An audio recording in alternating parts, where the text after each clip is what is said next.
The first time that thing blinked at me through the Leviathan, my dad laughed like a man who'd finally found the edge of the world and was leaning over it. Not a chuckle, not a relieved little exhale. A full, ugly bark that bounced off the dome walls and came back wrong. He sounded like he was trying to cough up a prayer he didn't believe in anymore. He'd been in that observatory in eastern Rhode Island since before I was tall enough to reach the counter in the break room. A small place, the kind the state forgets exists until a school group needs somewhere to go on a field trip. It was always cold in there, even in July. Air conditioned to protect old equipment and whatever fragile ego lived inside the research grants. The building smelled like stale wiring and dust that had learned to sit still. When I was a kid, that smell meant my father was near. He wasn't always like he became. Back then, he let me sit on a rolling chair and spin myself stupid while he took his readings. He'd peel open a pack of peanut butter crackers with hands that were too big for the wrapper and give me half. He'd point out the moon like it was a neighbor, not a rock. I'd ask if there were people up there, and he'd grin without looking away from the eyepiece and go, maybe worse. It was a joke, a dad joke, a safe one. Then my mom died and his jokes got teeth. Cancer fast. The kind that doesn't ask permission. 1 month, she's complaining about a cough. The next month, there's oxygen tanks in the living room, and my father's learning words like metastasis the same way other people learn curse words. Hard and bitter and too late. After the funeral, he didn't collapse like I expected. He didn't drink himself into the couch or cry into her sweater. He just redirected, like grief was a current, and he'd found a wire to ground it through. He went to the observatory and stayed. My brother and I stopped going with him. A nanny showed up, this woman with kind eyes who tried to make us grilled cheese and pretend this was normal. Dad became a shape that crossed the hallway at odd hours, a voice on the stairs, a light under his office door. When he did speak to me, he was there and not there at the same time, nodding at whatever I said with his eyes sliding away like he was reading something over my shoulder. The first time I called him out on it, I was 17. Can you look at me? I snapped, standing in his doorway. Like, actually look. He didn't turn. He just clicked something on his laptop, the screen filled with grainy photos of stars, and he said, I am listening. You're not, I said. You're here, but you're not. He finally swiveled his chair around. His face was thinner than I remembered. His cheeks looked like somebody had taken a bite out of them. He stared at me like he was trying to remember my name. I can't waste time, he said. Waste time? My voice cracked. I'm your daughter. He blinked once, slow, and something moved behind his eyes. Regret. Maybe, or irritation. Not waste, he corrected, like he was editing a paper. I can't spend it wrong. That was the last real conversation we had for years. I went to community college. I moved out. I worked stupid jobs that paid rent and bought ramen and taught me how to smile at people I didn't like. My brother stayed with the nanny longer because he was younger, because he still thought Dad might come back from wherever he'd gone. Then, 2 years ago, at 11:30 on a Tuesday, my phone buzzed with a text from my father. Come to the dome. Tonight. I need you. No, please. No, how are you? No. I'm sorry I turned into a ghost in your childhood. Just a summons. I stared at that screen until my eyes watered. Part of me wanted to throw the phone across the room. Part of me wanted to ignore it, let him twist in his own obsession like he'd left us twisting. But there was this other part, this pathetic leftover piece of me that still wanted my dad. Still wanted a version of him that smelled like dust and peanut butter crackers. So I went. The parking lot was empty when I pulled up, lit by one buzzing street lamp that flickered like it had a stutter. The main building was dark except for a strip of fluorescent light under the door. I had to knock twice before the lock clicked and the door opened just enough for his face to appear. He looked like he'd been living inside that building. His eyes were bloodshot, the whites spiderwebbed red. His skin had that sickly pallor you get for not seeing daylight. And the smell, Jesus. He didn't smell like the observatory anymore. He smelled like bleach, like harsh chemical cleaner, like he tried to scrub the entire world down a bone. Get in, he said, voice low, urgent. I stepped inside and froze. The lobby, usually cluttered with outdated brochures and a sad fake plant, was spotless. Not tidy, spotless, like a stage house listing. The floor had been mopped so hard it looked slick. The walls were wiped down. The air tasted sharp, like somebody had sprayed disinfectant until it became a gas. "You cleaned," I said because my brain couldn't grab anything else. He didn't answer. He grabbed my wrist, his fingers bony and too strong, and pulled me down the hall toward the stairwell that led up into the dome. His grip hurt. "Dad," I said, trying to pry him off. "What the hell?" "Don't start," he snapped, not even looking at me. "Not tonight. Just look." We climbed metal stairs that rang under our feet. The dome room opened up above us, huge and circular and cold. The big telescope sat in the center like a machine built to pray. My father had named it the Leviathan when he got the funding for it. He'd said like a joke back then, like the name was just flair. Seeing it now, looming up into the shadows, I understood the choice. It looked alive in the dark. It looked like it could swallow you.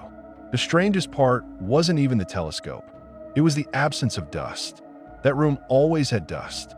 Dust was basically its religion. Dust on the steps, dust in the corners, dust in the old vents. Dust that danced in the beam of a flashlight like tiny insects. Now, there was nothing. The metal railings shone. The console panels had been wiped clean. Even the old bulletin board near the door, usually covered in curling printouts and sticky notes, had been stripped bare. My father had scrubbed away every piece of himself that didn't serve what he was doing. "Come here," he whispered, pulling me toward the eyepiece. "You have to see it." "I don't even know what it is," I said. He didn't care. He shoved me gently but insistently into position and then darted away to the side of the room. I heard him moving around, quick, twitchy. A rag squeaked against metal. A spray bottle hissed. It was like watching a man drown and still insist on cleaning the pool. I leaned in because I'd come this far, because part of me still wanted to make him happy, because I thought maybe if I played along for a minute it would calm him down. The eyepiece was cold against my forehead. At first I expected the usual, a star field, maybe a bright planet, the soft smear of a nebula. Something distant and indifferent. What I saw made my mouth go dry. A single star dominated the view, bright enough to feel wrong. Not just bright, focused, intent. It wasn't twinkling from atmospheric distortion. It wasn't flickering like something out of focus. It was pulsing. Slow, then a faster beat, then 3 rapid bursts, so quick my brain almost merged them together. With every pulse, its color shifted. Not in a gradual wash like sunrise. Sharp changes. White to red to a thin, sickly green, then back to white like an eye blinking.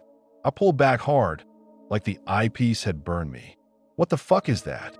I said before I could stop myself. My father snapped his head around like I'd called him a liar.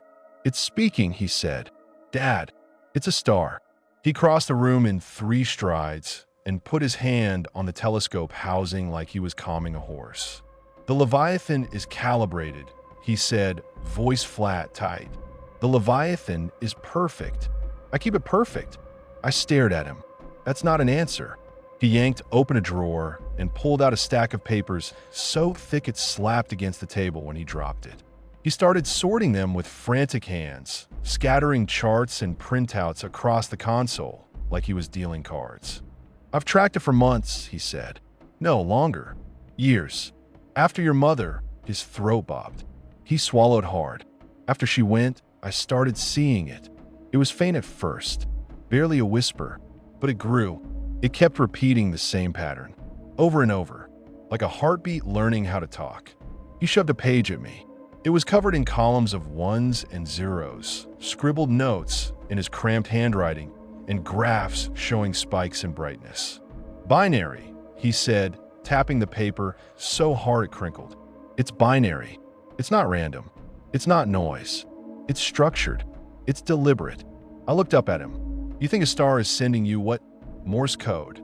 He flinched at the way I said it, like I'd mocked his dead god. "It's not a star," he hissed. "That's just what you call it, because you don't have a better word." "Dad," You have to stop talking like a child, he snapped. You have to stop acting like this is just lights. Do you understand what it means if it's structured? If it's repeating? If it's responding? Responding to what? I demanded. His eyes shone. Feverish. Hungry. To attention, he said. To being witnessed. That made my stomach drop, stupid as it sounds. Like some primal part of me recognized the shape of that sentence and didn't like it. Why did you text me? I asked, trying to ground this. Why now? Because you miss me? Because you're lonely? Because you realize you blew up your family and you want to fix it? He didn't say any of that. It's stronger, he said. It's closer, or we're closer to it. I don't know which, but he took a breath like he was inhaling joy. It's reaching further, and it's not just me anymore. What does that mean? He pointed to another pile of papers, emails printed out and highlighted. I contacted colleagues, he said, other observatories, other instruments. I didn't tell them what to look for at first. I just gave coordinates, asked them to log brightness fluctuations independently. And I said, because my throat had tightened. They saw it, he said. They recorded the same pattern, same pulses, same sequence, different states, different scopes, same voice. He said voice like it was sacred. I wanted to laugh. I wanted to cry. I wanted to grab him by the shoulders and shake him until the mania fell out. Instead, I said, okay, so you found a pulsating variable star. That's a thing. It happens. His face hardened. It changed when I changed, he said. I blinked. What? I adjusted the Leviathan's sensitivity, he said, his hand stroking the metal again. I modified the filters. I cleaned the lens. I removed interference. And it got clearer, stronger. It's like he struggled for words, frustrated. It's like when you finally tune a radio and the static falls away and you realize something's been talking the whole time. I opened my mouth to tell him radios don't tune into stars. Then I looked at his hands. His fingers were raw. The skin around his nails cracked, red. Chemical burns. Too much bleach, too much scrubbing. He'd cleaned himself down too, like he was trying to be worthy of whatever he thought was calling him. Dad, I said quietly, how long have you been sleeping? He stared at me like the question was offensive. I don't need much, he said. Not when it's... He jerked his chin toward the telescope. Not when it's happening. I took a slow breath. Okay, I'm here. I looked. I saw it. Now what do you want from me? He stepped closer. His voice dropped, urgent, almost tender in a way I hadn't heard in years. I want you to listen, he said. With me. I want you to know I'm not crazy. His throat tightened again. I want you back in the room. That landed harder than I expected. Because for a second, underneath the obsession, I heard the father I'd lost. So I stayed. I told myself I'd stay one night. I told myself I'd humor him, gather enough information to convince him he needed help, then call someone. Maybe the same doctor who'd told us my mom was dying. Maybe a therapist. Maybe a priest if it came to that. But I didn't leave after one night. I went back the next day, and the next, and the next, because the star kept pulsing, and because something else started happening that I couldn't file under my dad is losing it. The pattern didn't change. It didn't drift like random mechanical error. It stayed steady like a metronome. Slow pulse, slow pulse. Fast Pulse, 3 rapid bursts.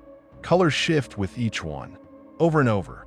And every time I leaned into the eyepiece, my skin prickled like I was standing too close to an electrical transformer. My father grew more intense. He spoke in fragments, half to me, half to himself. It's not just numbers, he'd mutter, scribbling on a pad. It's layering. It's compression. It's, oh God, there's structure inside the structure. Dad, you need to eat, I'd say, and he'd wave me off without looking up. Don't contaminate the room. He'd snap if I brought in coffee. Contaminate with what? I'd shoot back. Noise, he'd say, like noise was a virus. He cleaned constantly. If my shoe left a smudge on the floor, he'd scrub it until the metal stairs squealed.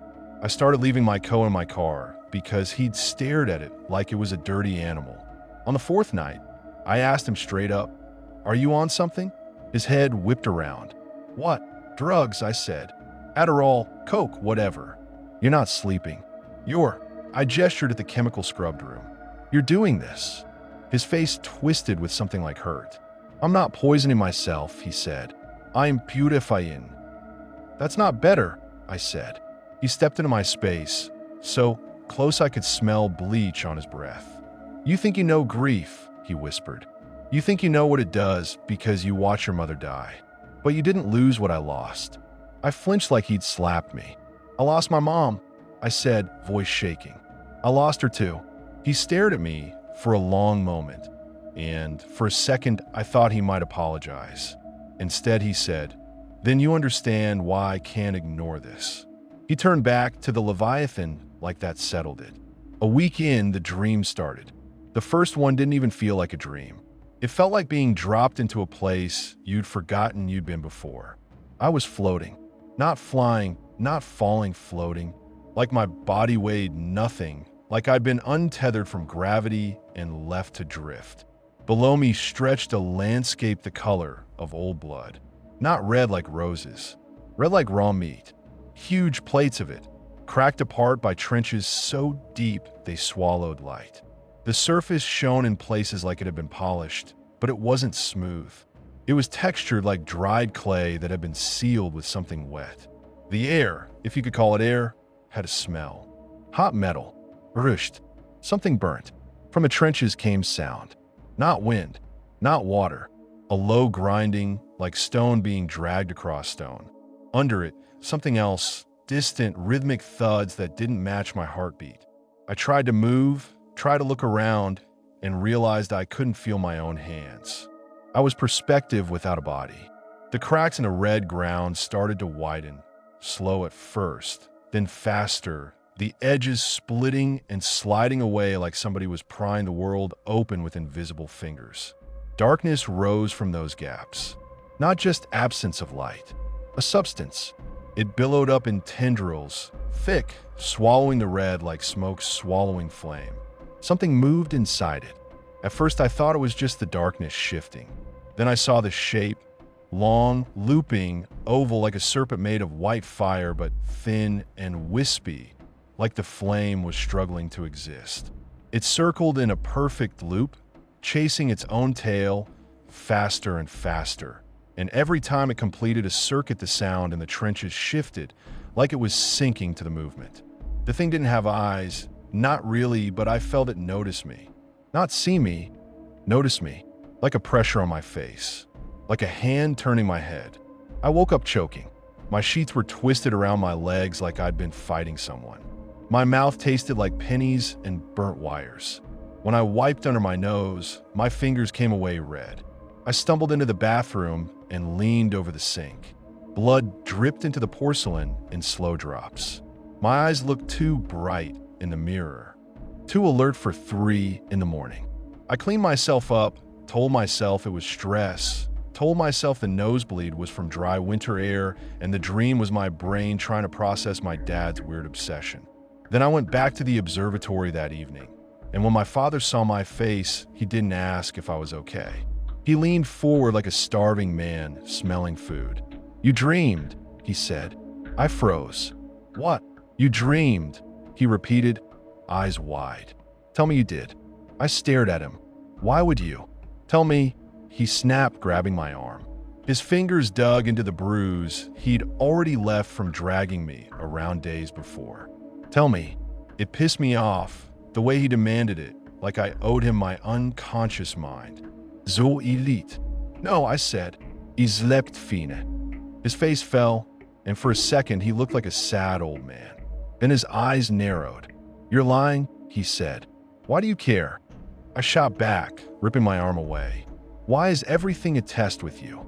He opened his mouth, shut it, then said softer, because I did too. My anger stalled. He took a shaky breath. Crimson land, he whispered. Cracked. Black trenches. And he made a looping motion with his hand, like he was tracing a racetrack in the air. A ring. A serpent. White. Moving like it was waking up. My skin went cold. He smiled. Not a happy smile. A relieved one. A vindicated one. It's not just me, he said. It's not just in my head. It's reaching you. I stared at him and heard my own voice come out thin. How many other people? He didn't answer immediately. He walked to his desk, flipped open a notebook, and pointed to a list of names. Some I recognized from childhood visits, colleagues, grad students. Others were unfamiliar. 4, he said. Then 7. Then he swallowed. Then 12. Across 3 states. They call me. They were scared. I told them not to be scared. You told them not to be scared. I repeated because it sounded insane. He lifted his eyes to me. It's communication, he said. Fear is childish. I wanted to scream at him. I wanted to tell him fear was a body's alarm system and he was cutting the wires. Instead, I said, maybe we're being exposed to something. He frowned, like I'd suggested a boring answer. What? He said. Chemicals, I said, gesturing around at the spotless room. You've been cleaning like a maniac. Bleach fumes, solvents. You could be poisoning yourself. And me. He made a dismissive noise. I ventilate, he said, and that doesn't explain the others. Unless you told them to clean too, I said before I could stop myself. He stared at me. Then he smiled again, thin and sharp. I told them to reduce interference, he admitted. To yes, clean. To remove contamination. To prepare. I felt sick. You're telling me you instructed people in other states to scrub their labs down, and now they're having the same nightmare, and you think that proves a star is talking? It proves it's working, he said, voice tight with excitement. I backed away, my hands shaking. Dad, that's not proof. That's what? He snapped. Convenient? Mundane? Something you can file away so you don't have to be afraid? Stop, I said, voice rising. Stop making this about me being afraid. I'm not afraid of the dark, Dad. I'm afraid of you. I'm afraid you're losing your fucking mind and dragging other people with you. His face went still. For a heartbeat, the room went quiet except for the hum of equipment. Then he said, very softly, you're standing in front of something ancient and you're calling me the danger. The way he said ancient made my stomach flip, like he'd already decided what he was dealing with. And that decision had a weight to it. I should have left then. I should have walked out and called my brother and told him Dad was in a spiral. I should have called the hospital, the police, anyone. But I didn't, because later that night, when I leaned into the eyepiece again, the star pulsed, and for a split second the light felt like it pushed back, like it met my gaze. After that, the dreams came every night. Sometimes I'd only get flashes, red ground, black trenches, the sound of grinding stone. Sometimes the whole thing unfolded like a movie I couldn't look away from. Every time, the white serpent ring circled faster, and every time I woke up with blood under my nose and that burnt metal taste on my tongue. My father stopped pretending to sleep entirely. He'd pace. He'd scribble until his fingers cramped. He'd talk into a recorder in the middle of the night, whispering numbers like prayers. One night, I found him in the dome room with his forehead pressed against the Leviathan's side, eyes closed, breathing like he was listening for a heartbeat through metal. Dad, I said, and he startled like a kid caught doing something weird. What are you doing? I asked. He opened his eyes slowly. Staying in range, he said. In range of what? I demanded. He didn't answer. He just turned back to the telescope. I started doing my own research, not because I believed him, but because I needed something solid to grab. I looked up pulsars, variable stars, Cepheids, anything that could explain rhythmic pulsing. The patterns didn't match. The color shifts didn't make sense with anything I found. It wasn't just periodic brightness. It was structured like someone was intentionally modulating it. I told myself it could still be instrument error, some sensor glitch, some filter malfunction. But the Leviathan wasn't the only scope seeing it, if Dad was telling the truth. And as much as I wanted to dismiss him, I couldn't ignore the emails I'd seen. The recorded logs, the frantic messages from other astronomers asking if he'd ever heard of a star stuttering like that. I tried calling one of them myself, a woman named Dr. Marisol Kent from a university observatory in Massachusetts. Her email had been printed out on my father's desk, highlighted like scripture. I found her number on her department page and called from my car before going into the dome one evening. My hands were sweaty on the steering wheel. She answered on the third ring, voice tight. Hello. Dr. Kent. My name is... I gave my name, then forced myself to add, I'm Elias Ward's daughter. Silence on the line. Then, cautiously, is he okay? He's not, I said bluntly. Look, I'm calling because I've seen what he's been sending you. About the star. Have you been having dreams? Another silence, longer this time. Then her voice dropped. You're having them too, she said. My throat tightened. Yes. Then don't say it out loud, she snapped. What? I'm serious, she said, breath quickening. Don't describe it. Don't name it. Don't. She cut herself off, like she'd almost said too much. He told us it was safe. He told us fear was interference, that we needed to clean, prepare. Like him. I think you're being poisoned, I said. By chemicals. By fumes.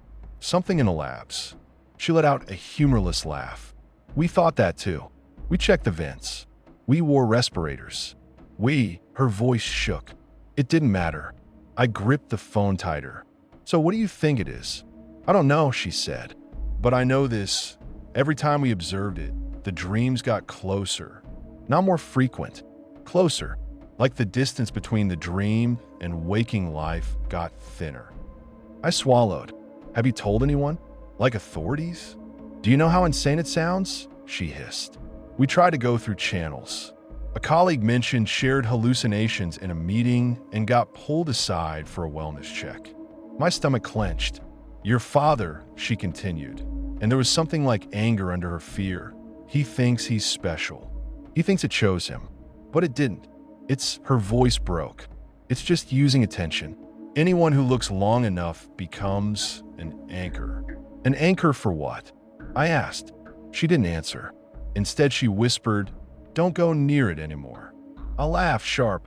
He runs the telescope. You can leave, she said. You can step away. I can't. It's in our logs now. It's in our records. If we stop, the university will hand it to someone else. They'll point the scope at it anyway. They'll look. Her voice went quiet. At least you can choose. The call ended with no comfort. I sat in my car in the dark parking lot, phone still against my ear, and realized my hands were shaking so hard my nails clicked against the steering wheel. I told myself I'd go inside and tell my father I was done. I'd tell him I wasn't coming back. I'd tell him he needed help. I'd call my brother and we'd stage some kind of intervention, drag him out of the dome, kicking and screaming if we had to. Then I looked up at the observatory dome, the rounded silhouette against the night sky, and I remembered the moment at the eyepiece when the light felt like it met my gaze. And I couldn't stop thinking, what if looking away didn't undo what I'd already done? Because the dreams weren't just images anymore. They started leaving things behind.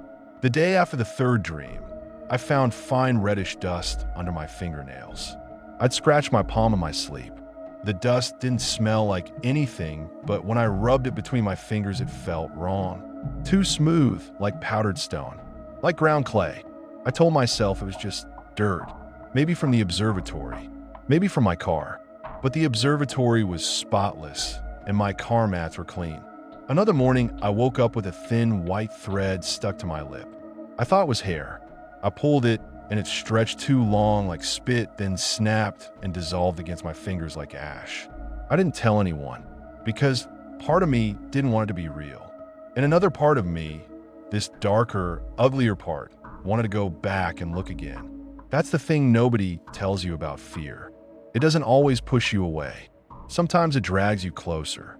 The star's pulses grew brighter as the week went on, not gradually, in jumps, like somebody was turning a dial in increments. My father started talking about intensity like it was a blessing. It's waking, he said one night, eyes glittering. It's learning how to reach. I snapped at him. Stop saying it like you know what you're talking about. He whirled on me, face flushed. You think I don't? He spat. You think I've spent years listening to a voice in the dark and I don't know its tone? You're not listening, I said, voice shaking with anger and exhaustion. You're projecting. He slammed his fist on the console so hard the metal rang. Don't you dare reduce it, he hissed. "Don't you dare turn it into a symptom so you can feel smarter than me. That's not. It's older than you," he said, stepping closer. "Older than me. Older than this entire pathetic species. And it's been asleep for so long. Do you understand what it means that it's speaking now?" I stared at him. "It means you need therapy." He laughed, sharp, bitter. "You think talking about feelings fixes a cosmic wound?" He looked suddenly exhausted, like the anger had burned him out in seconds. His shoulders slumped. "Your mother," he said softly. "When she died, I realized something I'd never let myself admit. That we're not protected. There's no ceiling, no hand holding the universe together for us. There's just dark, and whatever moves in it." He turned back to the Leviathan. His hand rested on it like a lover's. "I couldn't stand the idea that she was gone into nothing," he murmured. "So I looked. I looked until my eyes hurt, until my brain bled. I looked because if there was something bigger, something older, then maybe nothing was wasted. Maybe death wasn't the end of the story." His voice hardened again, and I found it. I found the thing that makes stories end. My throat tightened. "Dad." He didn't look at me. "Look," he said again, like always. So I did, and the light was so bright it made my eyes water. The pulses hit like flashes. The 3 rapid bursts at the end were almost painful, like staring at a strobe. I pulled away, dizzy, my heart racing. The room swayed slightly, like the floor had shifted under me. "You okay?" my father asked, but his tone wasn't concerned. It was eager, like he wanted the answer to be no. "I'm fine," I lied, wiping at my nose. My fingers came away damp. Not blood yet, but close. He watched my hand, and his smile returned. "It's close," he whispered. "Stop saying that," I snapped. "Close to what?" He leaned in, eyes wide. "To you," he said. 2 nights later, the pattern changed. I noticed it first because my brain had started anticipating the pulses. Slow, fast, 3 bursts. It had become familiar, like a song you hate but can't stop hearing. That night, the 3rd slow pulse didn't come when it should have. Instead, there was a long pause, too long, and then the light shifted to a color I hadn't seen yet. Not green, not red, not white. A pale, empty shade, almost like the absence of color, like something trying to be transparent but failing. It made my stomach twist. Then the pulses started again, but sharper, more aggressive. The 3 rapid bursts at the end weren't bursts anymore. They were a single sustained flare, bright enough to make me jerk back instinctively. My father made a sound behind me, half gasp, half sob. "It's changing," he breathed. "That's not. Dad, that's not good," I said, voice tight. He was already at the console, fingers flying over controls, adjusting settings like a man, try to catch a signal before it disappeared. "Don't touch it," I snapped. "If the sensors, they can handle it," he said, and there was a wildness in his voice. "They have to." The Leviathan hummed louder, motors shifting. The dome's slits opened a fraction more as the telescope aligned, like the building itself was squinting. The light through the eyepiece flared again. My father shoved past me. "Dad!" He ignored me and leaned in. I saw his hands gripping the eyepiece mount so hard his knuckles went white. His face pressed close. His breathing went shallow, rapid, like he was running without moving. For a second, everything held still. Then the Leviathan screamed. Not a literal scream, obviously. Metal doesn't have vocal cords. But the sound that came from the telescope's housing was high and awful, like an electrical overload, like a dying transformer. The console lights flickered. The dome room filled with the sharp, burnt smell of overheating circuits. My father jerked back, and I saw it, the way his eyes didn't focus. The way his pupils looked wrong, too wide, like they'd been blown open. He stumbled, hands flailing for balance, and slammed into the railing. "Dad!" I grabbed him, panic exploding in my chest. "Dad, what happened?" He started laughing. Then he started screaming. The laughter turned into a raw, tearing sound that didn't belong in a human throat. He clawed at his face, fingers digging into his own skin. He tried to lunge back toward the telescope like a moth toward flame, and I had to throw my whole weight into him to keep him from face planting into the eyepiece again. "It saw me," he shrieked, voice cracking. "It said it. It said me. Dad, stop, stop." I shouted, struggling to hold him. He was stronger than he should have been. Adrenaline turned him into something feral. "It spoke my name," he screamed, and spit flew from his mouth. I heard it in my bones. The console popped. Sparks snapped inside the panel. The Leviathan's hum became a violent whine, then cut out abruptly as the entire room went dark for half a heartbeat. Emergency lights clicked on, red and dim. My father kept screaming. That was the moment my denial died. I fumbled my phone out with shaking hands and dialed 911 while trying not to let him wrench free. 911, what's your emergency? My father, he's hurt. I choked out, voice high. We're at the East Providence Observatory, in the dome. He looked through the telescope, and something happened. He's not okay, My father twisted hard, nearly ripping my grip loose, and lunged toward the Leviathan again. "Don't take me out of range," he howled like someone was dragging him away from oxygen. "Don't take me out of range." "Ma'am," the operator said sharply. "Is he violent?" "Yes," I gasped, bracing my feet. "Yes, he's fighting, Please send an ambulance, please." I heard sirens in the distance faster than I expected, like the universe couldn't wait to respond. By the time the EMTs burst into the dome room, my father had worn himself into a sweat-soaked frenzy. His hand were covered in blood from scratching his own face. His eyes were wide and unfocused, tears streaming down his cheeks. But his expression wasn't fear. It was joy. Pure agonis de joy. Two EMTs tried to approach him calmly. "Sir, we're here to help you." He spat at them. "Liars." They reached for his arms, and he thrashed like a cornered animal. It took 3 people to get him onto the stretcher. One of them nearly caught an elbow in the teeth. All the while he kept rasping numbers. Strings of them, ones and zeros. He spoke them like he was reciting a confession. When they finally strapped him down, he craned his head toward me, eyes bulging. "Don't let them take you," he panted. "Don't let them move you away. You have to stay close. You have to." "Dad, shut up." I snapped, tears burning in my eyes. "Shut up and breathe." He blinked, and for a second, there was a flicker of recognition. My father, the man who used to hand me crackers and point out the moon.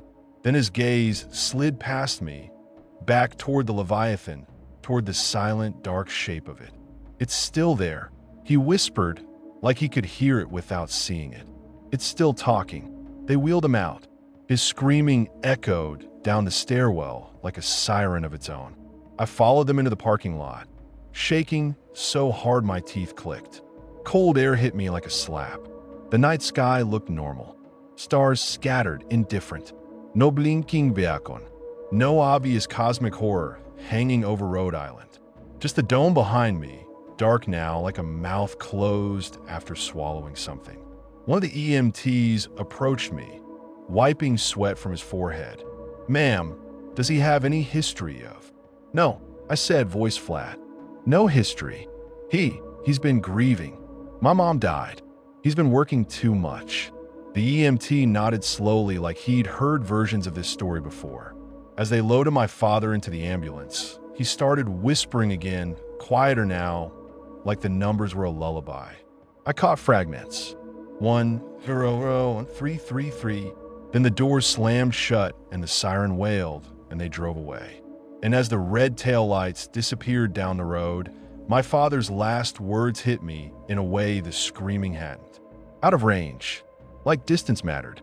Like whatever had touched him through that eyepiece was a signal you could lose if you moved too far.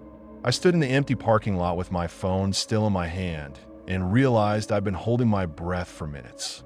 Behind me, the observatory dome sat silent. The Leviathan inside it was dead, smoke still faintly seeping from its vents. But I couldn't shake the feeling that the thing my father had been listening to wasn't gone. It was just waiting for another set of eyes. I didn't drive home right away. I sat in my car with the engine off, hands on the wheel, watching the observatory like it was going to sprout legs and come after me. The dome was dark, but my eyes kept inventing movement up there. Imaginary slits opening, imaginary light pulsing, imaginary response to the fact that I just stood in front of it and let it into my head. My phone buzzed. One missed call from my brother. 2 texts. Where are you? Dad called me like 20 times last night. Is he okay? I stared at those words until they blurred. I should have told him the truth right then, but my mouth was full of ash. I texted back something cowardly. He's in the hospital. I'll explain soon. Then I started the car and drove with my jaw clenched so hard my teeth hurt. The smell followed me. Even after I showered, even after I washed my hair twice, I could still catch a phantom whiff of bleach and burn electronics on my skin. Like the dome had stamped me. I tried to sleep. I lasted maybe 40 minutes before I shot upright, heart punching my ribs. No dream this time, just the taste. That burnt metal taste, sharp and sour, sitting on my tongue like a penny that had been in someone else's mouth. I walked into the bathroom and leaned over the sink. Blood, not a little, not a polite trickle. A thick drop slid out and hit the porcelain with a wet sound. I stared at it and thought about what Dr. Kent said. Don't describe it, don't name it. Too late. My brain already had the map. The hospital called at 7 a.m.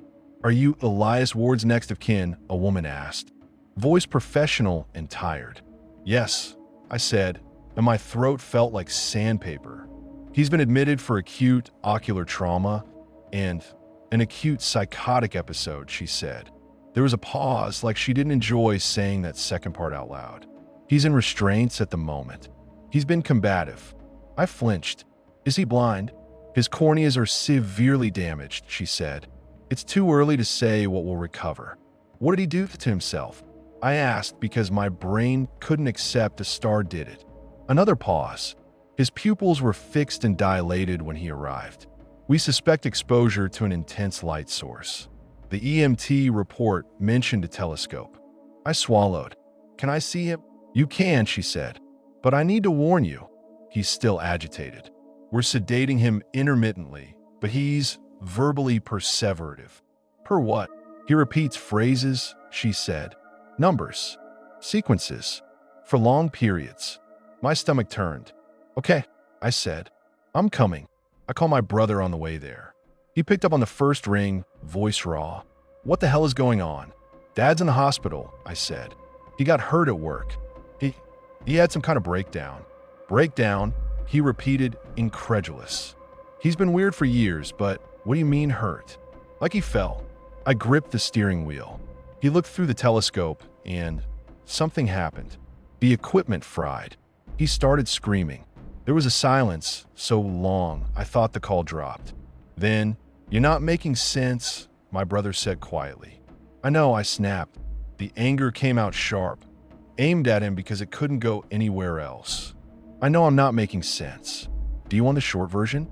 Dad's been obsessed with a star. He thinks it's talking to him.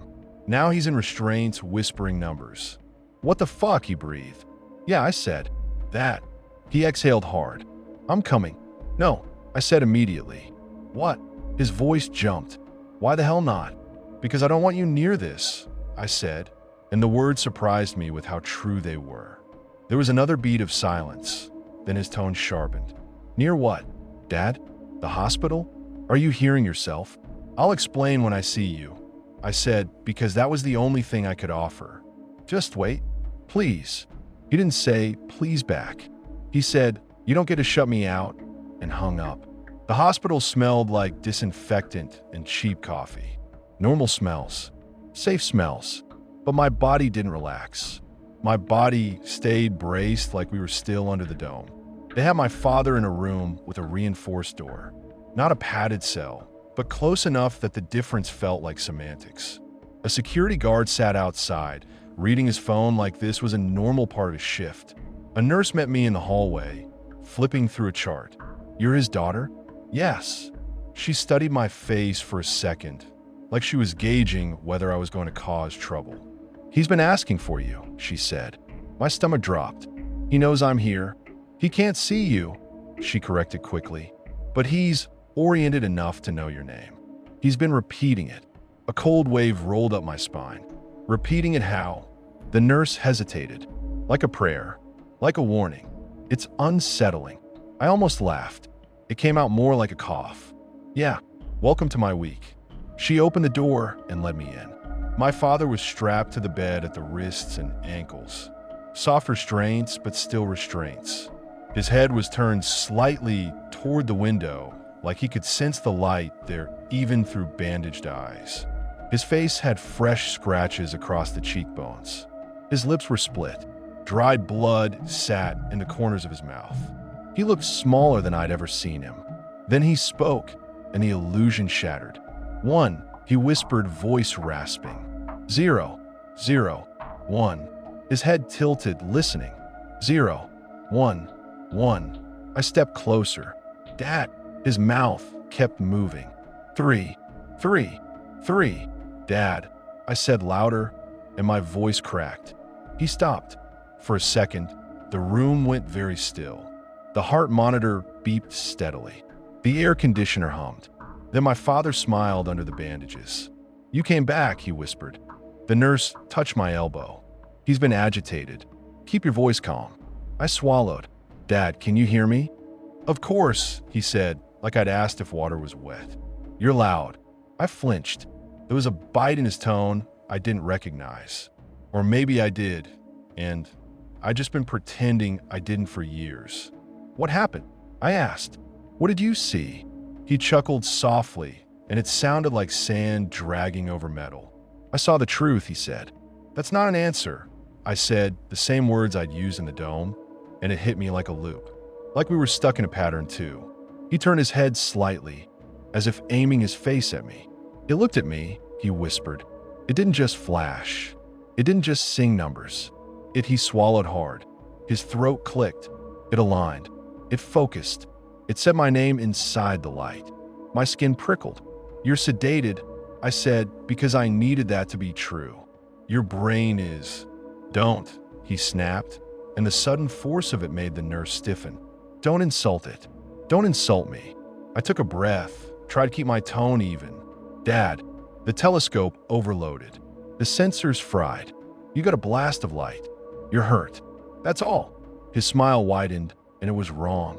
Not because he was evil, because he was happy. That's what you want, he whispered. A little accident, a little explanation, a little bandage you can wrap around the universe. His mouth moved again quietly. 1, 0, 0, 1. The nurse stepped forward. Mr. Ward, you need to rest. Your heart rate's rising. He ignored her.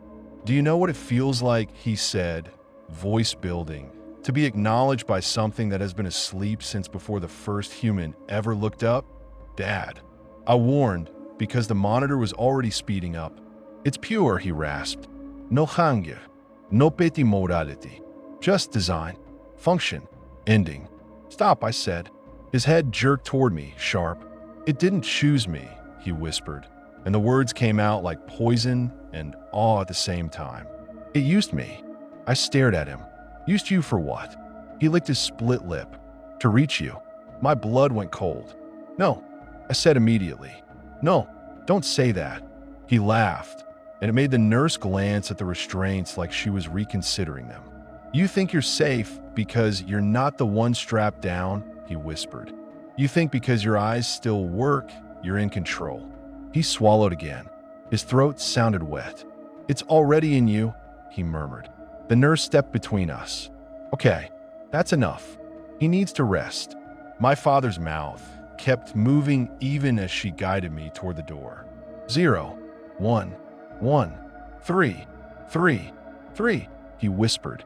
As the door shut, I caught one last phrase, quiet, almost gentle. Stay close. I stood in the hallway staring at the door like it might open on its own. My brother arrived 15 minutes later, hair unbrushed, hoodie on, eyes bloodshot like he'd been up all night.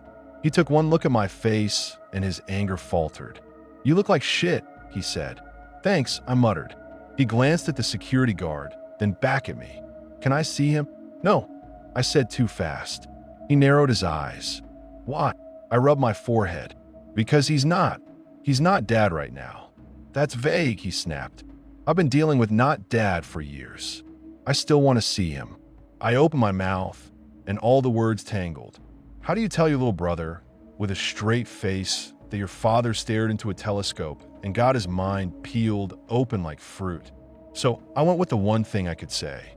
He's been repeating numbers, I said, constantly. He thinks it's communication. My brother's face tightened. He's been saying weird shit to me too, he admitted reluctantly. For months, calling at 3 in the morning, asking if I felt it yet. I stared at him. He called you? Yeah, my brother said. I ignored it first. Then he started leaving voicemails. Just breathing, and then tapping. Tapping. My brother swallowed, like he was tapping the phone, in a pattern. I thought he was fucking with me. My stomach dropped. The pulses. I grabbed his arm. Have you been having dreams? His face went blank. What? Have you been dreaming about a red place? I asked, too fast, too intense. Cracked ground. Black trenches. A white ring. He yanked his arm away like I burned him. His eyes went wide. Shut up, he hissed. Don't say it. I froze. My brother's jaw worked like he was chewing rage and fear at the same time. What the fuck is happening? He whispered. I don't know, I said, and for once it was the honest answer. He stared at me like he wanted to punch me for bringing this into words. I thought it was stress, he said, voice shaking. I thought it was Dad's bullshit getting in my head. But you, he swallowed hard. You saw it too. I nodded. He pressed his hands to his face, breathing hard, then dropped them and looked at me with sudden anger. You went back, he said. Yes, I admitted. After everything, he spat. After Mom? After he vanished on us? You went back because he texted you. I flinched. I thought I could. You thought you could fix him, my brother cut in. You always think that. You always think if you say the right thing, if you show up enough, he'll turn into a normal dad again. The truth of that stung worse than I wanted to admit. He asked me. I said defensive. He sounded like he needed me. He needed an audience, my brother snapped. That's all he ever needs. Someone to watch him fall apart. My throat tightened. That's not fair. Isn't it? My brother shot back. Where was he when you had your first job interview? Where was he when I got suspended? Where was he when Mom? His voice cracked. He swallowed hard, eyes shining. Where was he when Mom was dying and you were pretending you were okay? He was at the fucking telescope. I didn't have a comeback.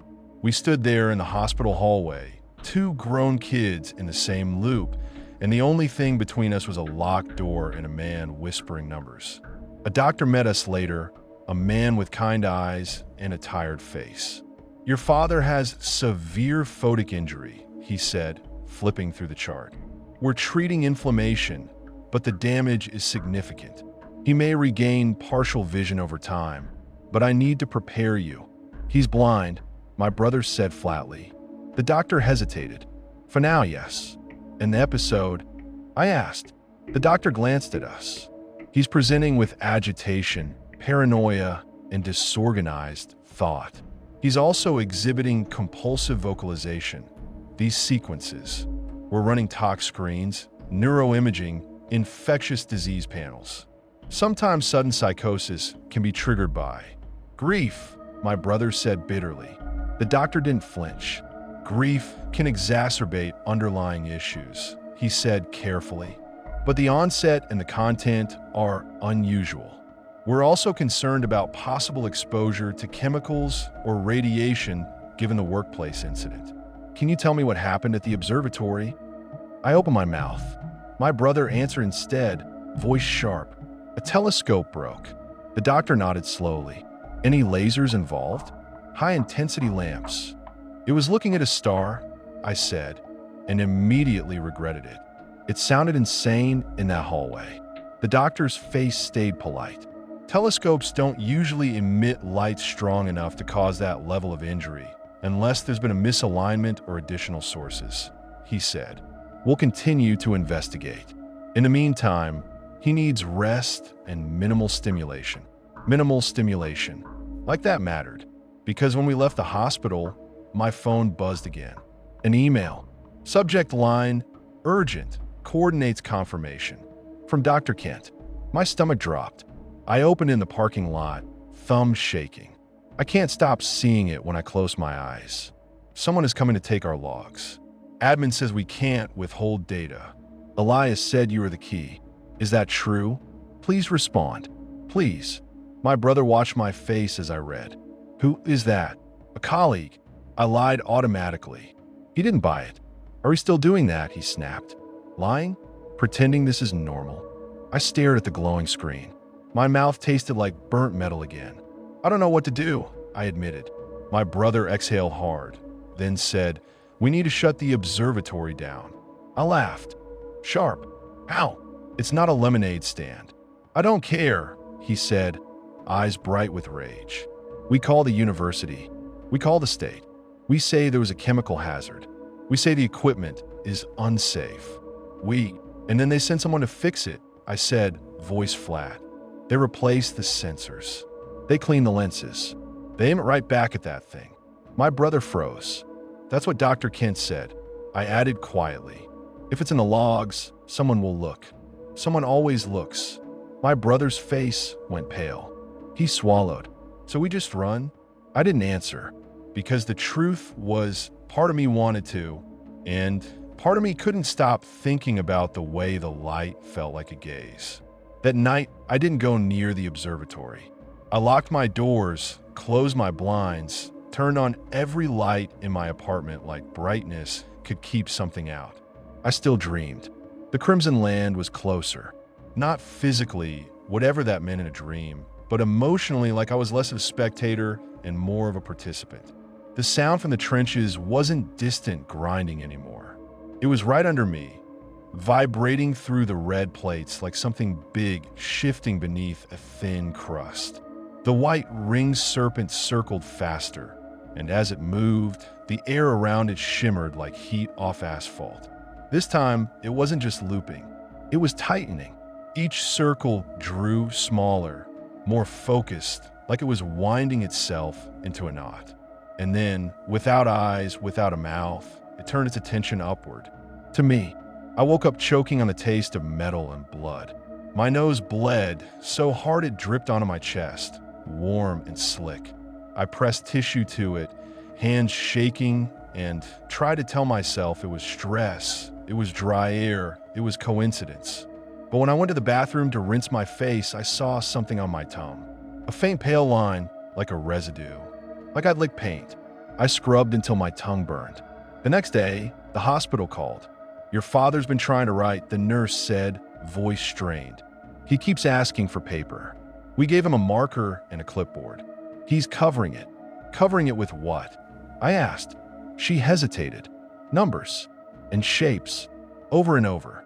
He's pressing so hard the marker tore through the paper and he started bleeding. We had to take it away. My stomach turned. Is he? He's calm right now, she said, like that was supposed to be comforting. But he becomes distressed when we move him. He keeps repeating out of range. Do you know what that means? I stared out my window at a perfectly normal street. No, primelit, because I knew exactly what it meant. Distance matters.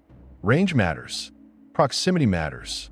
And I hated that my brain understood it. I went back to the observatory the day after, not because I wanted to, but because I needed to see what was left. I needed to make sure the Leviathan was dead, that it couldn't be aimed again by some tech with a clipboard and no context. The building looked the same from outside, sad, forgotten, a dome on a hill. But when I walked up to the main door, there was yellow tape across it. Danger, do not enter. A notice stapled to it said the facility was temporarily closed due to equipment failure and potential hazardous exposure. My brother's voice echoed in my head. Shut down. Someone had tried. I stood there in the cold air, staring at the tape. Relief should have hit me. It didn't, because I could still feel it behind the sealed doors like a hum at the edge of hearing. Not sound exactly. A pressure, a subtle tug behind my eyes like my gaze wanted to slide upward. I backed away, breathing hard, and forced myself into my car. I didn't sleep that night. I sat on my couch with the TV on low, watching nonsense and sipping water and telling myself I was fine. At 3 a.m., my phone buzzed. Unknown number. I didn't answer. It buzzed again. I rejected it. Third time, the voicemail icon lit up. I stared at it for a full minute before tapping play. At first, there was only breathing, slow, deliberate. Then tapping. Slow, slow, fast, 3 rapid bursts. My skin went cold. The tapping wasn't random. It was the pulse sequence. I listened to it again. My heart pounding. Slow, slow, fast, 3 bursts. Then the voicemail ended with a whisper so faint, I almost missed it. Colorless, my father rasped. I threw the phone across the couch like it burned me. My brother called 10 minutes later, voice tight. "Did you get voicemail?" I swallowed. "Yes." "Same pattern?" he asked. "Yes," I admitted.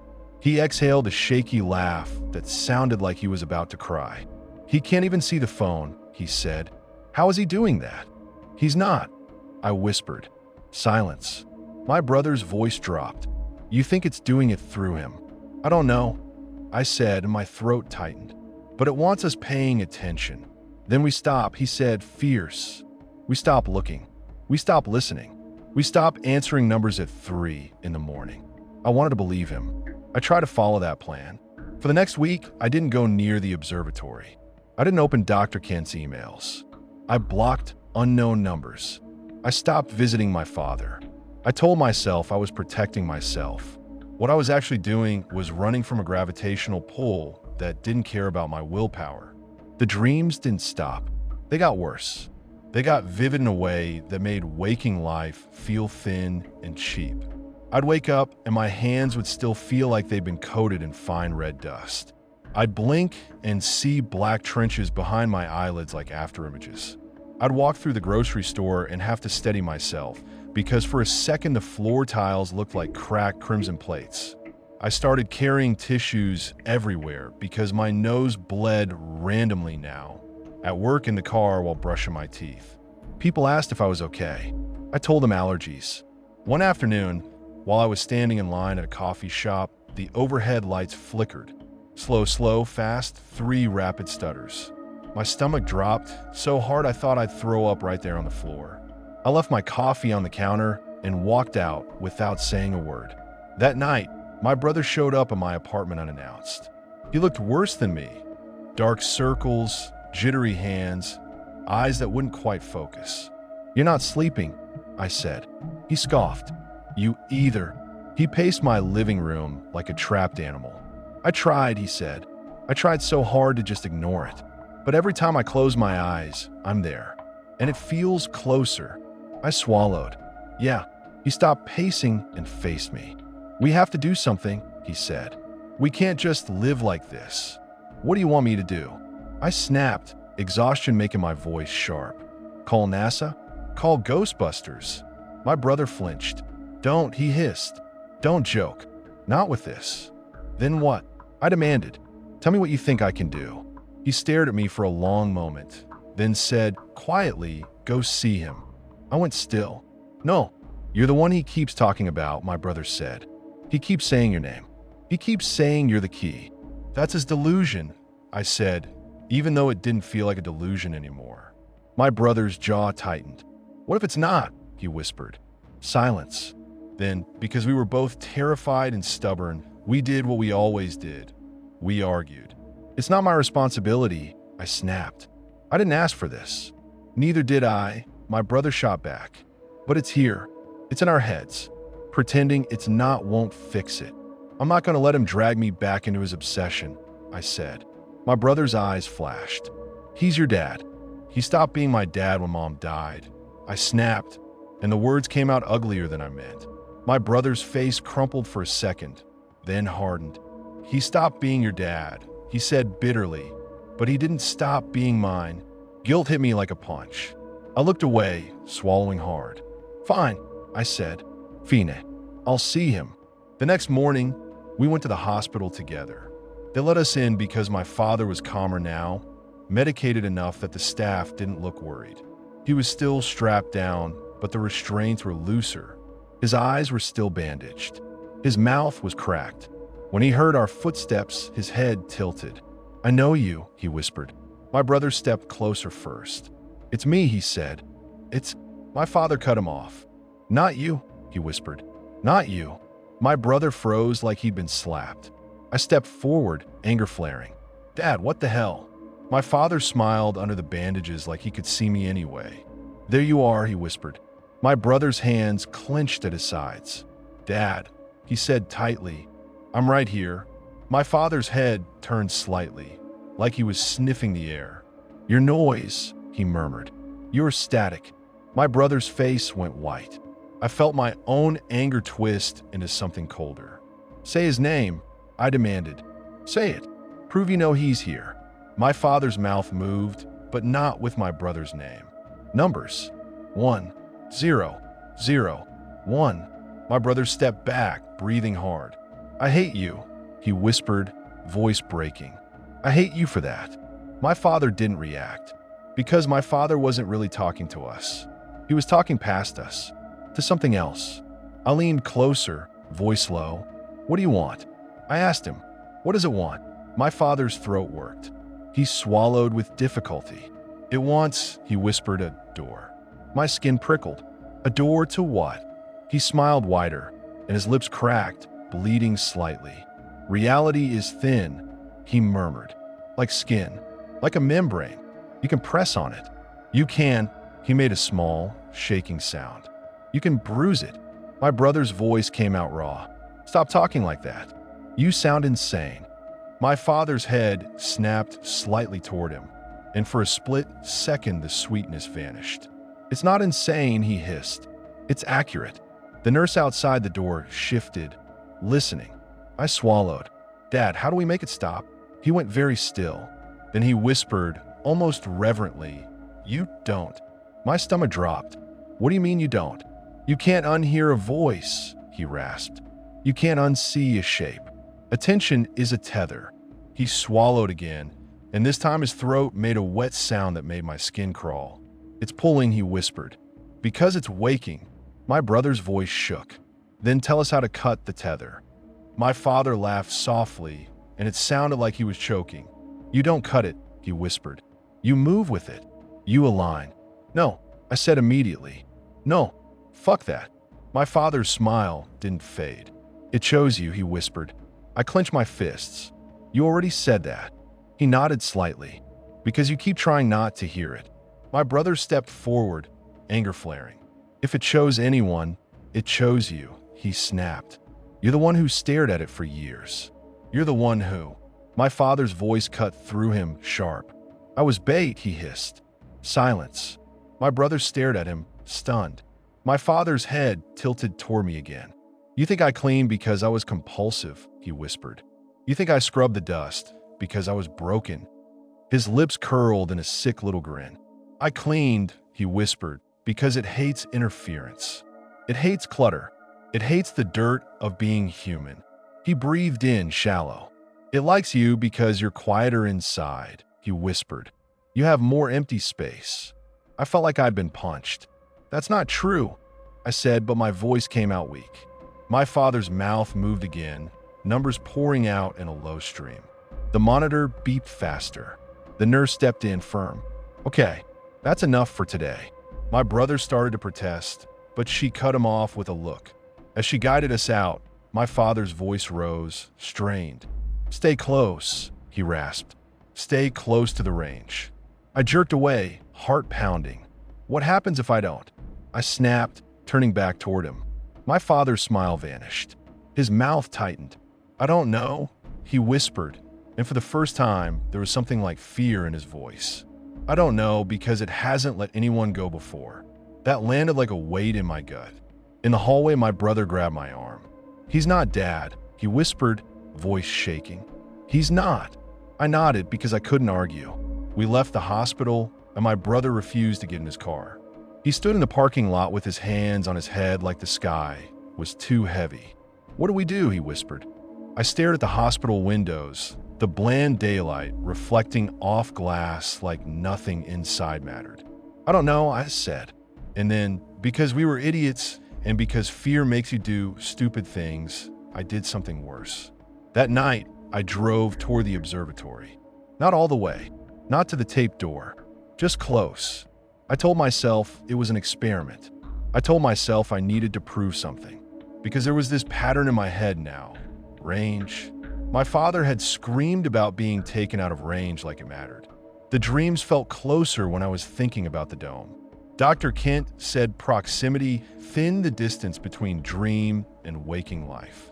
So I drove. I found a motel 15 minutes away and checked in under a fake name like that was going to fool whatever lived in light. The room smelled like stale carpet and lemon cleaner. I sat on the edge of the bed staring at the floral bedspread until my eyes burned. I didn't want to sleep. I slept anyway. Exhaustion doesn't care about your terror. The dream hit instantly. No slow drift into it. No fath.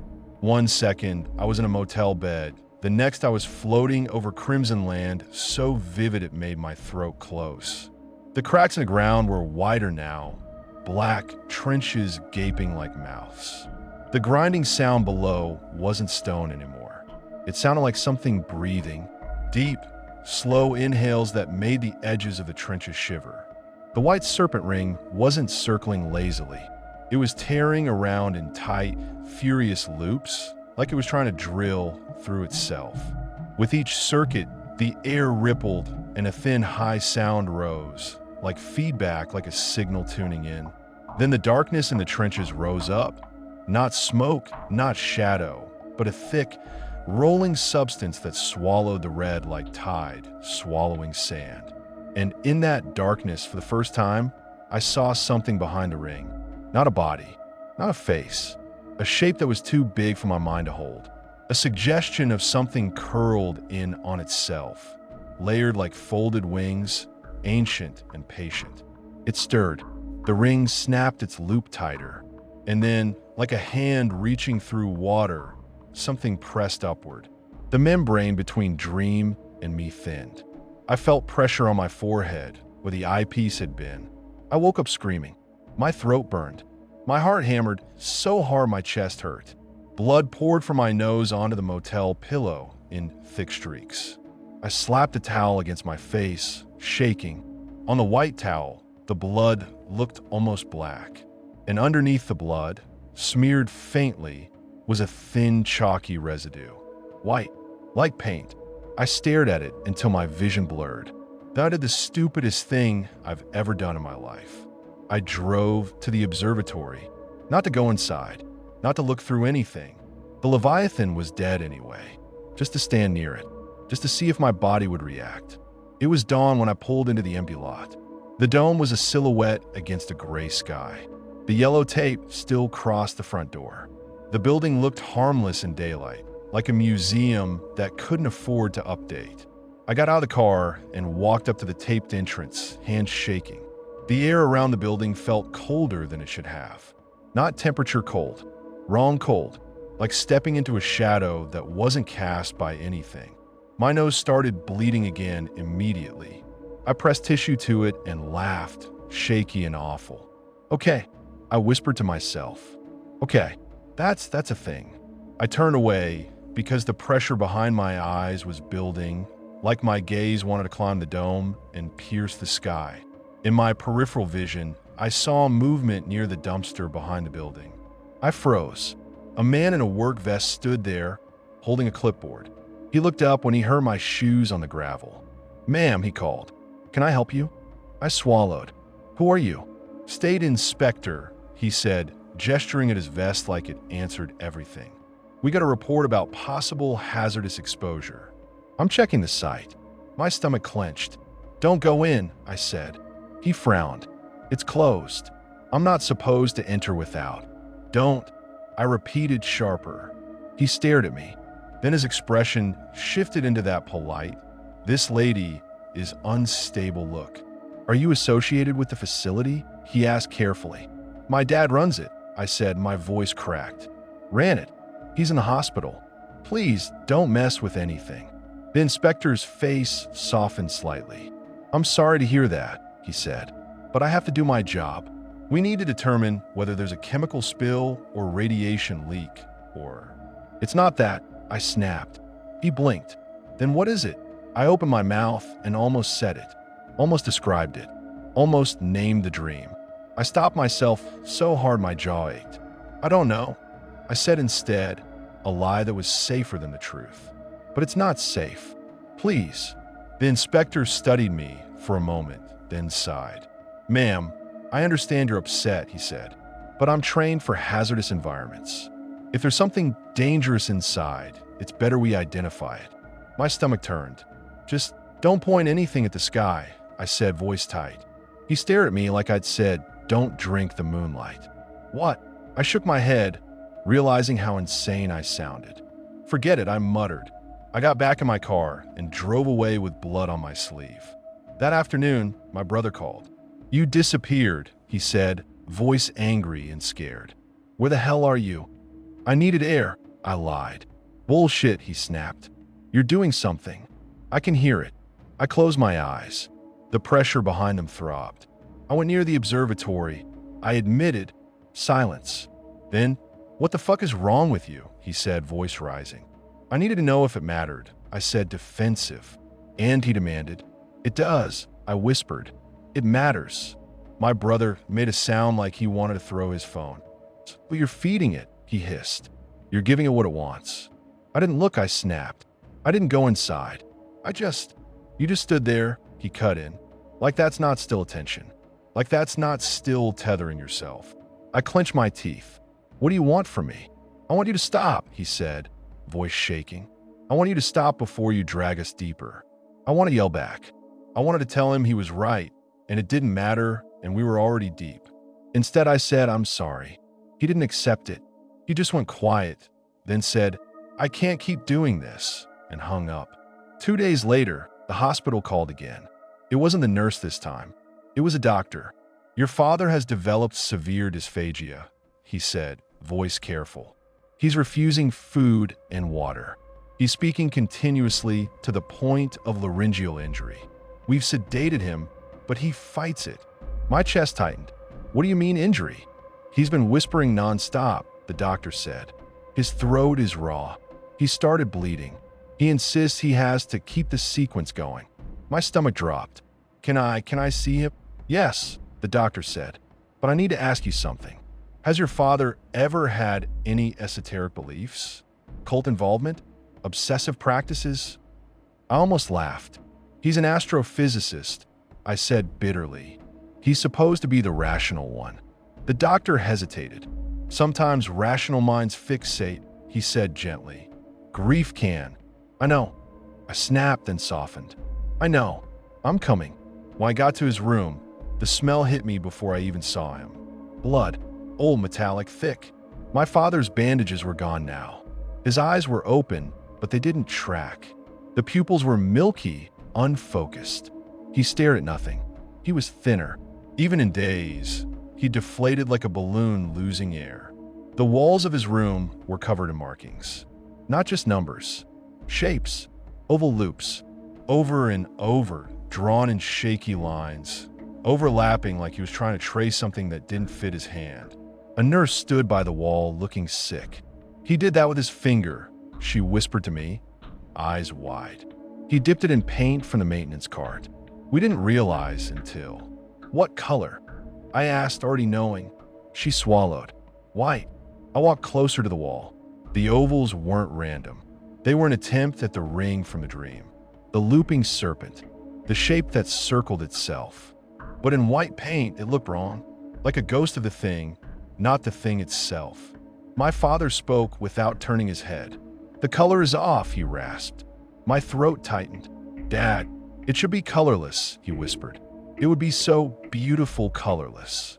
He smiled faintly, and the smile made my stomach churn. White is still a color, I said hoarsely. My father laughed, and it turned into a cough that tore at his throat.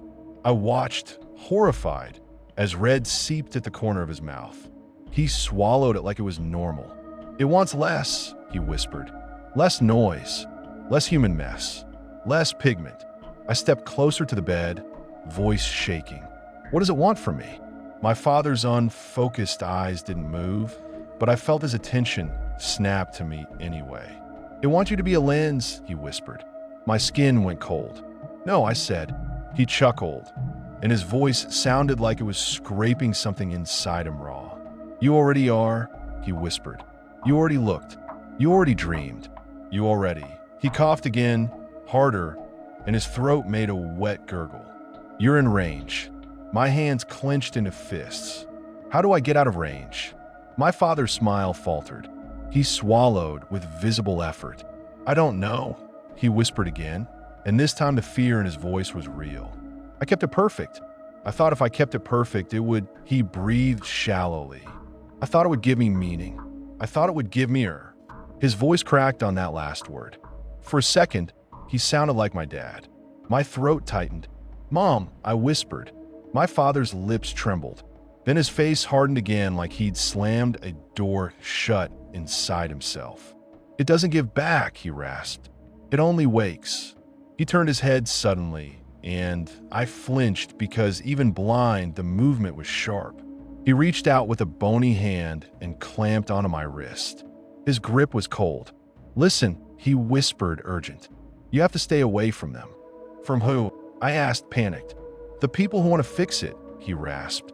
The ones who will rebuild the Leviathan. The ones who will point it again. They'll look, and it will. His throat hitched. It will use their eyes like stepping stones. My heart hammered.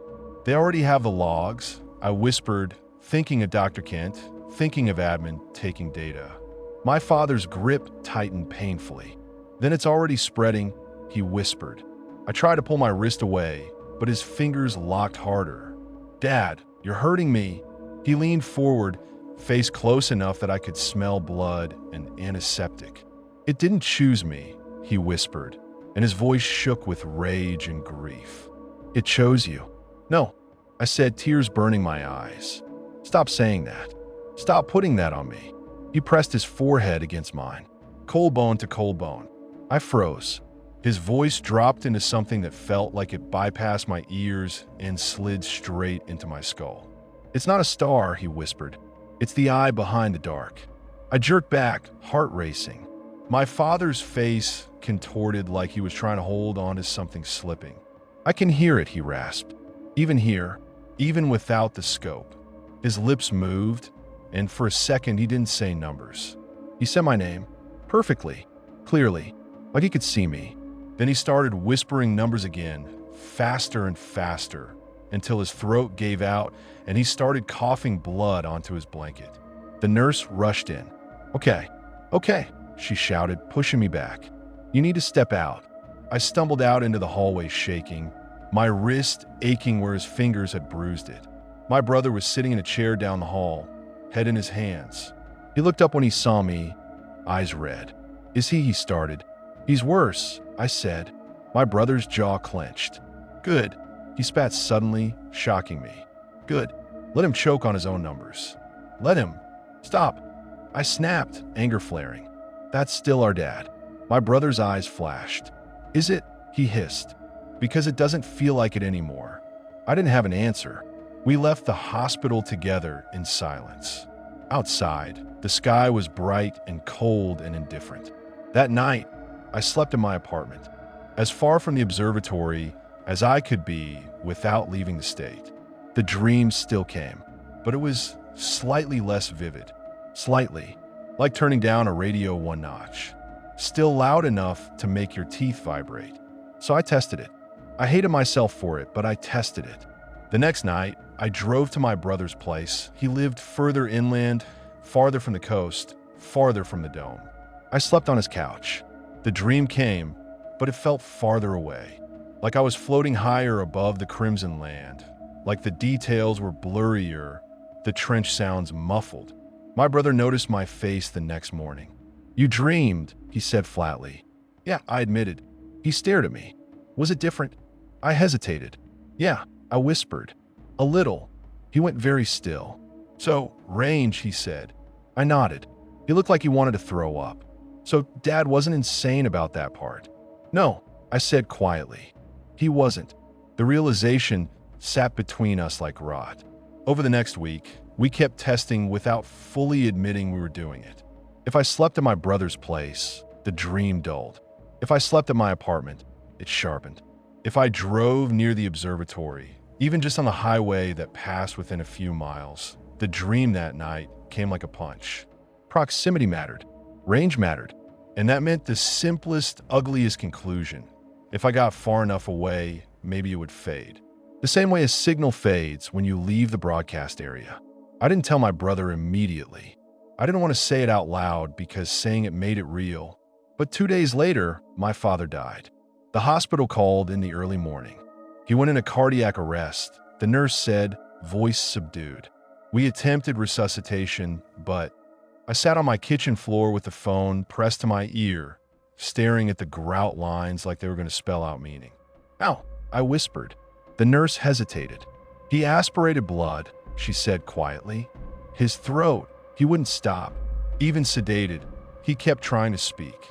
I closed my eyes. Even in death, he'd been trying to keep the sequence going. Can I see him? I asked. Of course, she said. But you should bring support. Support. Like a person could hold you up against something cosmic. At the hospital, my father looked peaceful for the first time in years. That was the most horrifying part. No twitching, no whispering, no numbers, just stillness. His eyes were closed now, bandages removed, lids sealed like the universe finally shut him up. My brother stood at the foot of the bed, arms crossed tight over his chest like he was holding himself together by force. I thought I'd feel something, he whispered. Relief, anger, anything. I stared at my father's face. I feel tired, I said. My brother nodded slowly, tears shining in his eyes. Then he whispered, do you think it stops now? I wanted to say yes. I wanted to say, of course it stops. Dad was the source. Dad was the one who stared too long. Dad was the one who opened the door. But my dreams had started after I looked, not after he got sick. And my body still tasted metal when I woke. So I told the truth. I don't know, I whispered. We buried him in a small cemetery not far from where my mom was. The day was gray and cold. The pastor said words about heaven that sounded like they were meant for someone else. I stood there staring at the fresh dirt and thought about my father's voice. Reality is thin. My brother didn't cry. He just stared at the coffin like he wanted will it open, so he could yell one more time. After the burial, Dr. Kent emailed again. I shouldn't have opened it. I did anyway. It's gone. The signal is gone. They rebuilt our scope. Different filters, different sensor. It's still there. It's brighter now. We can't stop. Elias was right. Someone has to translate. Please tell me what you know. My hand shook. I stared at the words they rebuilt our scope until my stomach cramped. It wasn't over. Of course it wasn't over. It didn't need my father alive. It needed eyes. That night, my dreams hit like a hammer. The Crimson Land was so vivid it felt like I could smell it while awake. Hot rust. Burnt metal, something ancient and dry. The trenches were wider, and the darkness inside them moved like a living thing. The white ringed serpent circled so fast it blurred into a glowing oval. The air screamed with that thin, high feedback sound. And then, for the first time, the darkness pressed up, not just against the membrane between dream and me. It pressed through. I felt it in my bedroom. An invisible pressure that made the air heavy, made the corners of the room feel deeper than they should. My skin prickled as if something cold had brushed past. I opened my eyes in the dream and saw my bedroom ceiling above the Crimson Land, overlapping like two realities trying to occupy the same space. The ring tightened. The pressure increased. Something in the darkness shifted like it was turning toward the seam. I woke up with a scream caught in my throat. My nose bled so hard it soaked my pillow. Blood dripped down my chin onto my chest. I stumbled to the bathroom, shaking, and turned on the light. In the mirror, my eyes looked wrong. Not possessed, not movie monster, just too awake, too focused, like something had adjusted my internal lens. I leaned closer to the mirror, breathing hard. For half a second, in the reflection behind me, I thought I saw an oval of pale light hovering in the air, faint as an afterimage. I spun around. Nothing. But my heart kept pounding like it had seen it too. That was the moment I stopped pretending I could manage this by staying mostly away. I started packing. My brother came over when he heard, furious and scared. You're just leaving? He demanded. standing in my doorway. You're going to run and leave me here? I'm not leaving you, I snapped. Come with me. He stared at me like I'd suggested we move to Mars. I have a job, he said. I have a life. I can't just. Your job won't matter if you're bleeding into your pillow every night, I shot back. Your life won't matter if you can't sleep without seeing that. I stopped myself before I described it again. My brother's jaw clenched. So that's it, he said bitterly. You're the chosen one, right? Dad's special little key, so you get to decide. That hit a nerve. I stepped closer, voice low and shaking. Don't you dare, I whispered. Don't you put that on me. I didn't ask for this. I didn't want any of it. I wanted a dad who showed up. I wanted a mom who didn't die. I wanted normal. My brother's eyes shone. So did I, he whispered. We stood there breathing hard, two people trying not to drown in the same nightmare. Finally, my brother's shoulders sagged. Where would we even go? He asked quietly. Far, I said. As far as we can. Out of range. He flinched at the phrase. I hated that it made sense. We tried something before we committed. We drove west for a weekend. Not a vacation. A test. We went far enough that Rhode Island stopped being a thing you could reach in an afternoon. Far enough that the air smelled different. Far enough that the sky felt like it belonged to somewhere else. The first night, in a cheap motel off the highway, I slept like a rock. No dream. I woke up with my mouth tasting like normal saliva, not burnt metal. No blood. No residuo. No pressure behind my eyes. I lay there staring at the ceiling, afraid to move, like if I shifted I'd jinx it. My brother woke up on the other bed and immediately checked his pillow like he expected blood. When he didn't find any, he let out a shaky laugh that turned into a sob he tried to swallow. It's quieter, he whispered. I nodded, tears burning my eyes. It wasn't gone. Not entirely. When I closed my eyes, I could still picture the crimson land if I tried. Like a memory. Like a scar. But it wasn't forcing itself into me. The tether felt looser. Range. We drove back to Rhode Island to pack. Those 2 days in state felt like stepping back into a contaminated zone. My nose started bleeding again on the second night, faintly like the thing sensed the signal strengthening. I didn't sleep. I sat upright with the lights on and my suitcase half-packed, breathing through panic. My brother was quiet, eyes hollow. He moved like he was trying not to touch the air. On the last day, before we left, I drove past the observatory without stopping. Curiosity is a sickness. Mine flooded aniwai. The yellow tape was gone. A work truck sat outside the dome. Men in vests moved equipment through the doors. I felt the pressure behind my eyes spike, sudden and sharp. My nose started bleeding instantly. I didn't stop the car. I didn't look up at the dome. I kept driving, hands trembling on the wheel, blood dripping onto my shirt. As I pulled away, my phone buzzed. Unknown number. I didn't answer. It buzzed again. Then again. On the fourth buzz, the screen lit up with a voicemail notification. I didn't play it. I didn't need to, because even without listening, I could almost hear the rhythm in my head. Slow, slow, fast, 3 rapid bursts. Like it was reminding me it existed. Like it was reminding me it could still reach if I stayed in range. I got on the highway with my brother in the passenger seat and my whole life shoved into the trunk. Rhode Island shrank behind us in the rearview mirror. Mile by mile, the pressure behind my eyes eased. Mile by mile, my breath came easier. By the time we crossed into the next state, my nose had stopped bleeding. My brother stared out the window, jaw clenched, like he expected the sky to pulse. Do you think it'll follow? He asked quietly. I gripped the steering wheel tighter. I don't know, I admitted. But I know this. Every night I stay close, it gets louder. Every night I get away, it fades. My brother swallowed. So we just keep going. Yeah, I said. We keep going. I didn't tell him about the thing I'd noticed the last time I visited my father. The one detail I hadn't said out loud because it scared me more than the numbers. When he'd pressed his forehead to mine, for a split second, I'd felt something else in his skull besides human thought. Like a hum, like a signal, like his brain wasn't just broken. It had been used as a relay. And if that was true, If it could use him, use his colleagues, use anyone who looked long enough, then the only defense we had was distance. Range. I'm writing this from a place where the air smells like pine instead of bleach. Somewhere far enough away that the night sky feels like it belongs to strangers. I still don't sleep perfectly. Sometimes I wake up sweating with the ghost of crimson under my eyelids. Sometimes if I stare at a bright streetlight too long, my vision flickers and my heart starts pounding like it remembers the rhythm. Slow, slow, fast 3. I force myself to look away. I don't answer unknown calls anymore.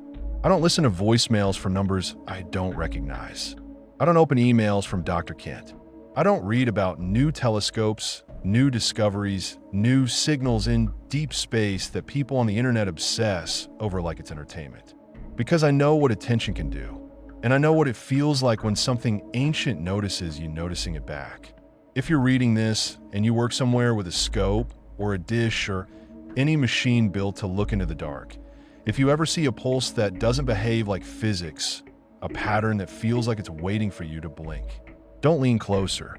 Don't just check one more time. Don't be proud of yourself for being the one who finds something no one else has. Because it's not a discovery. It's a hand reaching out. And the second you reach back, you've told it exactly where you are.